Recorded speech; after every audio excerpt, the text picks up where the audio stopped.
Vamos lá, pessoal. Por último, né, o Jean Delumeau acaba destacando os sacramentos na concepção do João Calvino, né? Então, é importante a gente destacar que dos sacramentos utilizados pela Igreja Católica, apenas dois vão ser apropriados pelo calvinismo, né? Que é o da Santa Ceia, que a gente conhece enquanto Eucaristia ou comunhão, e o do batismo, né? Inclusive o batismo de crianças, que é usado entre os católicos, também vai ser utilizado entre os calvinistas, tá? Então, esses dois sacramentos. E é importante a gente entender o que são os sacramentos para o calvinismo, né? Para o calvinismo, os sacramentos são auxiliares à pregação, né? E, além disso, é importante destacar que são capacitadores da graça, tá? Isso significa o quê?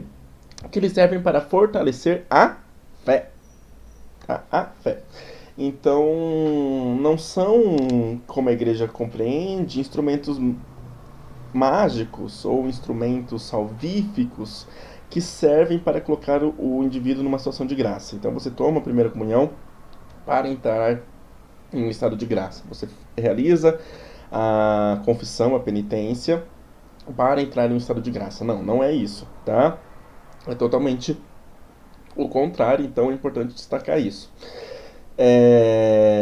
Além disso, ele vai criticar essa concepção da igreja de sacramento e vai criticar também, né, a ideia do Zwinglio de que os sacramentos seriam apenas cerimônias e não testemunhas de uma graça, porque não é assim que ele compreende.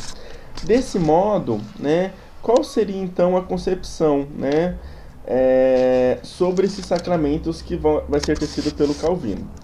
Com relação ao batismo, ele vai dizer que o batismo é um reconhecimento perante Deus, né, de uma fé.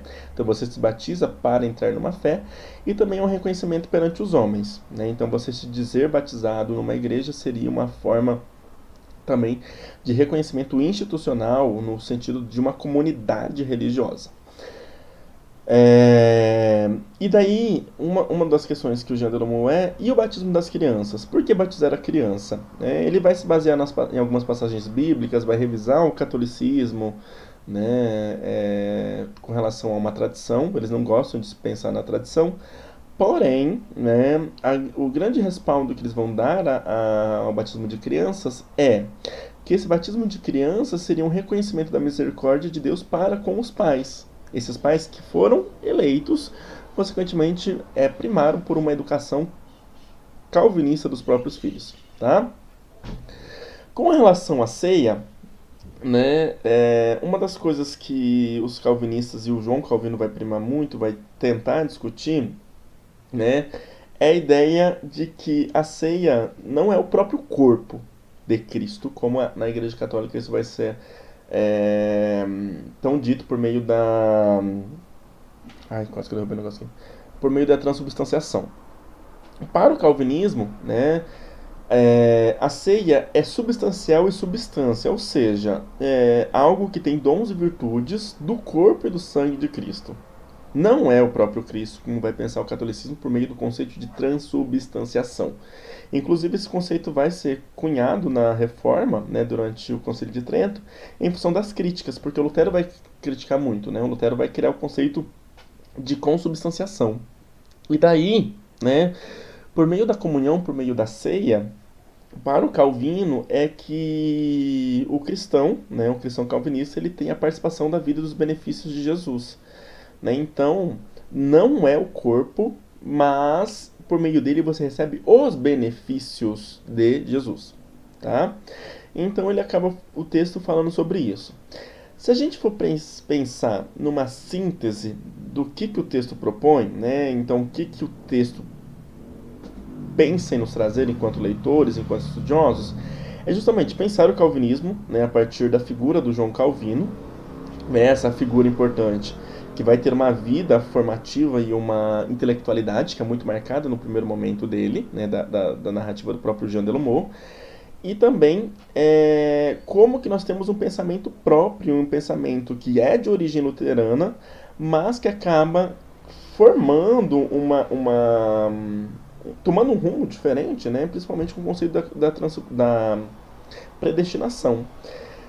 Além disso, ele nos ajuda principalmente a pensar na relação ao respeito e à compreensão do outro, né? Como que no século XVI nós temos a formação de uma doutrina religiosa, que inclusive é seguida por muitos dos nossos alunos, né? Por uma parcela pelo menos significativa dos nossos alunos que vão estar vinculados a igrejas históricas, né? Que assim é a denominação que normalmente eles utilizam, e como que isso ainda nos ajuda a entender, tá?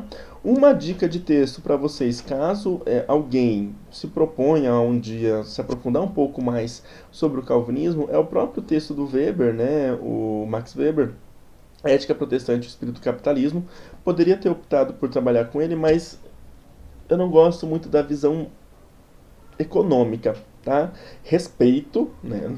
Não posso falar nada, né, o teórico Max Weber, mas eu acho que precisa existe é uma visão econômica, né? Então assim, é um texto muito bom, li durante a graduação, li durante o mestrado, né, dei uma revisitada durante o doutorado, mas é uma visão econômica, né, e a partir do espírito da mentalidade econômica para pensar essas crenças, e eu não me afasto um pouco disso, tá?